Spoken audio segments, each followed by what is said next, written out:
Jefferson defending for the lead. Good! Offensive foul! Wipe it away! Will not count! No time left! Offensive foul! Let's talk about charges. Charge, noun, when a defender establishes legal position prior to the offensive player starting his upward motion. The defender must have both feet established completely outside the restricted area. Sample sentence. The charge is one of the hardest rules to officiate in the game of basketball. Pop quiz.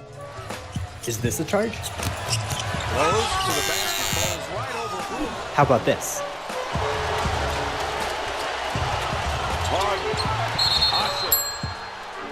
Or this? Derrick Rose splitting through and hits. So why does this rule exist?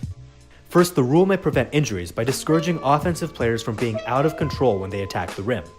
Players need to avoid collisions, which may be one of the reasons why the Euro step is becoming more fashionable. Embiid, wow, what a play by Embiid, making sure he didn't charge into Lopez. But there's another, unintended consequence of the charge.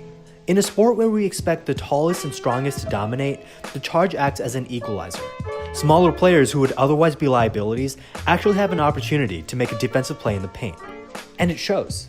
The league leader in charges drawn in 2018 was 7 inches shorter than the average NBA player.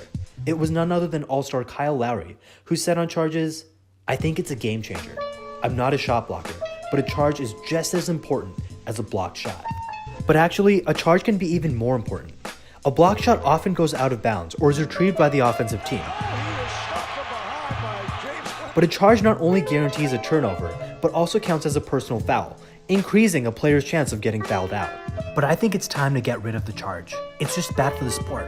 Why does basketball need an equalizer for smaller players? If you're not quick, athletic, or big enough to challenge an offensive player at the rim, too bad. The charge is the only rule in basketball that gives an advantage to the less athletic.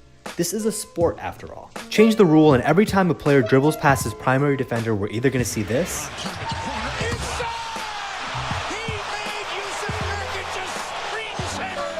or this. Embiid there to say, absolutely no. But most importantly, charges may actually cause more injuries. With the dive, offensive foul, Jeremy Lin. And I'm not quite sure taking that charge was good for the back of Kevin Love. As players become quicker and stronger, do we really want to incentivize a collision in the hopes of a turnover? Make no mistake, I don't advocate getting rid of offensive fouls. Lowering your shoulder, extending your arm, or just being reckless would still be fouls. But having a guy step in the middle of your path?